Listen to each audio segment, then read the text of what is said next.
तो पहलगाम में हुए कायराना आतंकवादी हमले का बदला भारत ने आखिरकार पाकिस्तान के अंदर मौजूद 9 टेररिस्ट इंफ्रास्ट्रक्चर को डिस्ट्रॉय करके लिया। ये कोई साधारण ऑपरेशन नहीं है, ये इंडिया यानी हमारे भारत की मेजर पॉलिसी शिफ्ट है। ये एक स्टेटमेंट है कि अगर कोई भारत की अखंडता, उसके डेवलपमेंट या हमारे निर्दोष मासूम लोगों को निशाना बनाएगा तो हम घर में घुस कर मारेंगे। बता दें कि 22 अप्रैल को आतंकवादियों ने धर्म पूछकर पहलगाम में घूमने आए टूरिस्ट को उनके परिवार की महिलाओं और बच्चों के आंखों के सामने निशाना बनाया था, जिसमें 26 मासूम लोगों की जान चली गई थी। इस हमले की जिम्मेदारी TRF यानी द रेजिस्टेंट फ्रंट नामक टेररिस्ट संगठन ने ली थी, जो पाकिस्तान बेस्ड लश्कर-ए-तैयबा नामक आतंकी संगठन से जुड़ा है। NIA की इन्वेस्टिगेशन में भी सभी तार पाकिस्तान की तरफ इशारा कर रहे थे, जिसे फॉरेन सेक्रेटरी विक्रम मिस्री ने अपने प्रेस ब्रीफिंग में पॉइंट आउट भी किया। और भारत ने पहले ही UN की 1267 सैंक्शन कमेटी के मॉनिटरी टीम को TRF के अगेंस्ट इनपुट्स भी दिए थे, जिसमें TRF कैसे वहां based UN prescribe terrorist group का फ्रंट है ये पॉइंट आउट भी किया। पाकिस्तान की हिस्ट्री रही है टेररिज्म और टेररिस्ट को पनाह देने की। पाकिस्तान FATF की ग्रे लिस्ट में रहा है और पास्ट में भी हमने पाकिस्तान की टेररिस्ट को पनाह देने वाले एग्जाम्पल्स देखे हैं। World's most wanted terrorist Osama bin Laden भी पाकिस्तान के एबटाबाद में उनके मिलिट्री हेडक्वार्टर के पास ही रह रहा था।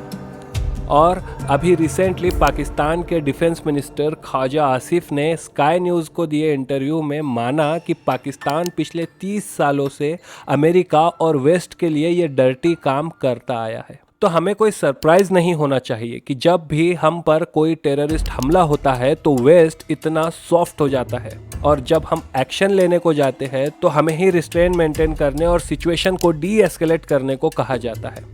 खैर, इसके बावजूद इस कायराना हमले के बाद भारत ने पाकिस्तान के अगेंस्ट मेजर्स लिए, जिसमें सबसे मुख्य 1960 के इंडस वाटर ट्रीटी यानी सिंधु जल समझौते को रद्द करना था, जिसके बाद 29 अप्रैल को हमारे प्रधानमंत्री श्री नरेंद्र मोदी जी ने हमारी आर्म फोर्सेस को फ्री हैंड दिया कि वो अपना टाइम, लोकेशन और साथ ही इस हमले का जवाब का मेथड भी डिसाइड करें।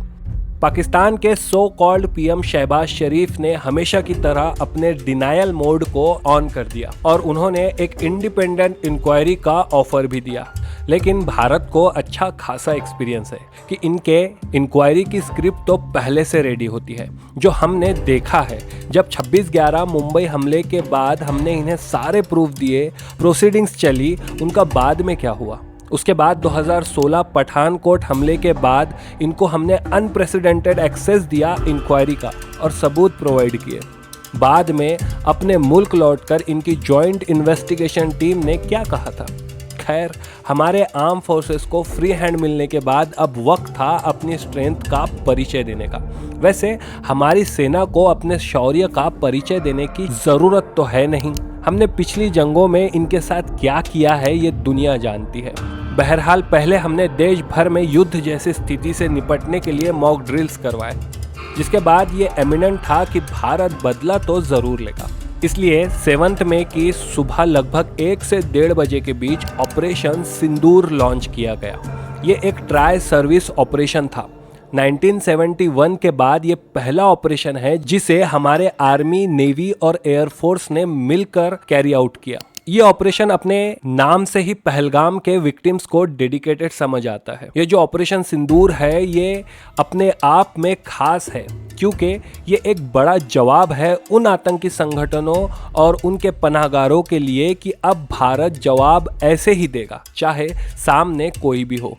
सुबह 1:45 बजे ही प्रेस रिलीज में इस ऑपरेशन की जानकारी दे दी गई थी, जिसमें भारत ने ये पहले ही क्लियर कर दिया कि ये एक्शन फोकस्ड, मेजर्ड और नॉन एस्केलेटरी इन नेचर है। इसका मतलब इसमें कोई पाकिस्तानी मिलिट्री फैसिलिटी को टारगेट नहीं किया गया और ना ही कोई सिविलियन पॉपुलेशन पर हमला किया गया।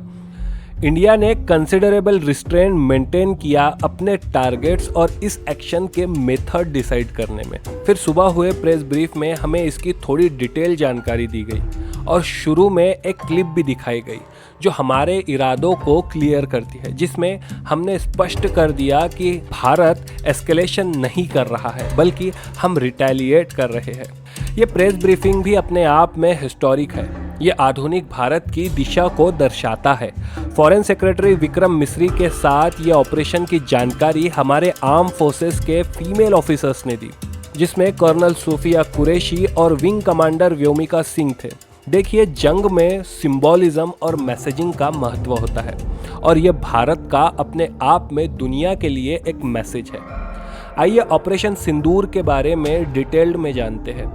ऑपरेशन सिंदूर में इंडियन आर्म फोर्सेस ने 7 मई की सुबह 1:05 से 1:30 के बीच में लगभग 25 मिनटों में 9 टेररिस्ट लॉन्च पैड को, यानी वो कैंप जहां से भारत पर हमले के लिए आतंकवादियों को ट्रेनिंग मिलती है, उन पर स्ट्राइक की, जिनमें 5 कैंप पीओके यानी पाकिस्तान ऑक्युपाइड कश्मीर में है और 4 मेन पाकिस्तान में है।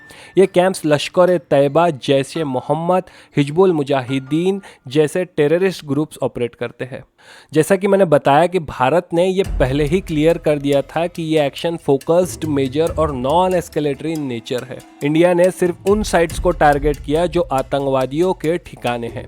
इस रिवेंज एक्शन के बाद पाकिस्तान बौखलाया हुआ है। एलओसी पर सीज फायर को ब्रीच करके हेवी गोलाबारी कर रहा है, जिसमें पता चला है कि चाइनीज आर्टिलरी का भी इस्तेमाल किया जा रहा है। पाकिस्तान ने अपनी कायरता का प्रमाण भी दिया है। उन्होंने पूंछ में सिविलियंस को टारगेट किया है, जिसमें लगभग 16 निर्दोष सिविलियंस की डेथ हो गई और 50 से ज़्यादा लोग घायल हैं, जिनमें बच्चे और बूढ़े भी शामिल हैं। भारत भी अब इसका मुकम्मल तरीके से जवाब दे ही रहा है। देखिए, जंग परसेप्शन की भी होती है, जिसमें आम सिटीजन शामिल होते हैं।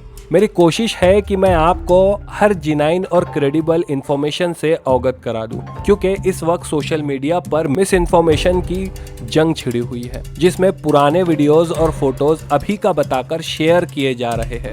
इसलिए ये हमारी जिम्मेदारी है कि ऐसे प्रोपेगेंडा वाले अकाउंट्स और डिसइंफॉर्मेशन से बचे। आप जो भी देखें या पोस्ट करें उसको वेरीफाई कर लें और साथ ही भारत की एकता और अखंडता पर आंच आए ऐसे किसी भी मैसेज से बचे।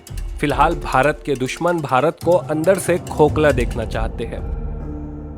तो कैसे किया भारत ने ये ऑपरेशन सिंदूर? तो इंडियन फोर्सेस ने प्रिसीजन एयर स्ट्राइक किए, जिसमें सुसाइड ड्रोन स्काई स्ट्राइकर जो एक इंडिजीनियस ड्रोन है, इसके साथ Rafale jets, Sukhoi Su-30 MKI और मिराज 2000 फाइटर जेट्स का यूज़ किया गया। इसमें scalp cruise missile hammer bomb का भी इस्तेमाल किया गया है। अब इस ऑपरेशन में पाकिस्तान के चाइनीज एयर डिफेंस सिस्टम की भी परीक्षा हुई, जो हमारे मिसाइल को रोक नहीं पाया। इसके बाद पाकिस्तान के पीएम ने इन टेररिस्ट कैंप पर हुए प्रहार को एक्ट ऑफ वॉर बताया और रिस्पॉन्ड करने की धमकी भी थी। उनके पीएम ने सिक्योरिटी मीटिंग की और पाकिस्तानी आर्मी को फ्री हैंड देने की बात कही। मतलब जो व्यक्ति खुद फ्री नहीं, वो पहले से फ्री आर्मी को फ्री हैंड दे रहा है। खैर, इन साहब को देखिए, ये है पाकिस्तान के रियल पीएम। उसके बाद हमने देखा कि एलओसी पर मोर्टार्स और शेलिंग बहुत हेवी हो गई है। पाकिस्तान ने फिर कायरता का संपूर्ण परिचय दिया और सिविलियंस को टारगेट किया। आपने सोशल मीडिया पर बहुत सारे फोटोज देखे होंगे और भारत के ज़मीन पर अलग अलग मलबे के टुकड़े देखे होंगे। इसके बारे में समझते हैं। तो 7 तारीख की रात को भारत के 15 शहरों पर पाकिस्तान ने मिसाइल्स और ड्रोन से हमला किया। इनमें अवंतीपुरा, श्रीनगर, जम्मू, पठानकोट, अमृतसर, कपूरथला, जालंधर, लुधियाना, आदमपुर, भटिंडा, चंडीगढ़, नाल, फालोदी, उत्तरलई और भूज शामिल है। पाकिस्तान ने हमारे मिलिट्री एरियाज पर यह हमला किया है, जिसे भारत ने अनमैन्ड एयरक्राफ्ट सिस्टम ग्रिड और अपने एयर डिफेंस सिस्टम की मदद से नाकाम कर दिया, जिसकी डेब्रीज हमें अलग अलग शहरों में मिली है। भारत के S-400 एयर डिफेंस सिस्टम ने पाकिस्तान के 8 मिसाइल्स को मार गिराया। अब जहां से ये हमला हुआ, भारत को रिटेलिएट तो करना था। तो आज सुबह हमारे आर्म फोर्सेस ने पाकिस्तान के अलग अलग लोकेशंस पर उनके एयर डिफेंस रडार्स और सिस्टम्स टारगेट किए और लाहौर का एयर डिफेंस सिस्टम तबाह कर दिया, जिसका कंफर्मेशन हमें आज हुए प्रेस ब्रीफिंग में मिला। आज हुए प्रेस ब्रीफ में कर्नल सोफिया कुरैशी और विंग कमांडर व्योमिका सिंह ने पाकिस्तान के अटैक और हमारे आर्म फोर्सेस के जवाबी कार्रवाई के बारे में बताया। ये जो ड्रोन स्ट्राइक भारत ने पाकिस्तान में की है, इनमें लाहौर के साथ इस्लामाबाद, कराची, रावलपिंडी जो उनकी आर्मी का बेस है, वहाँ तक हमारे ड्रोन्स गए हैं। ये एक मैसेज भी है कि हमारे ड्रोन्स पाकिस्तान में कहाँ तक पहुँच सकते हैं। खैर, भारत ने ये स्ट्राइक के लिए हारुप ड्रोन्स का इस्तेमाल किया, जो इजरायली है। इसकी खासियत ये है कि ये 2 in 1 है, मतलब सर्विलियंस के लिए भी यूज़ होता है और मिसाइल की तरह भी काम करता है। आज के प्रेस ब्रीफिंग में पाकिस्तान के तरफ से जो भी एलिगेशन लगाए गए, उनका एक एक कर फॉरेन सेक्रेटरी विक्रम मिस्री ने जवाब दिया है। जो सबसे इम्पोर्टेंट बात उन्होंने कही है कि इंडिया कोई एस्केलेशन नहीं कर रहा है, बल्कि ओरिजिनल एस्केलेशन तो 22 अप्रैल को पहलगाम आतंकवादी हमला था, हम तो उसको रिस्पॉन्ड कर रहे हैं। जब हम ये वीडियो रिकॉर्ड कर रहे हैं, अभी भी जम्मू और बॉर्डर एरिया से मिसाइल्स और ड्रोन हमले की खबर आ रही है। देखिए, ये एक डेवलपिंग सिचुएशन है जिसमें बहुत सारी चीज़ें साइमल्टेनियसली हो रही है, तो आप ज़रूर हर इन्फो को एक डिजिटल सोल्जर बनकर वेरीफाई करें और पाकिस्तानी प्रोपेगेंडा और डिसइंफॉर्मेशन से लड़े, भारत की एकता और अखंडता को मजबूत रखें। इस सिचुएशन पर जो भी अपडेट्स आएंगे, हम उन्हें एक्सप्लेन करेंगे। तो सोचिए, समझिए और एक्सप्लोर कीजिए। थिंको। हमले का यह तरीका जम्मू और कश्मीर और शेष राष्ट्र दोनों में सांप्रदायिक दंगे भड़काने के उद्देश्य से भी प्रेरित था। इसका श्रेय सरकार और भारत के सभी नागरिकों को दिया जाना चाहिए कि इन प्रयासों को विफल कर दिया गया।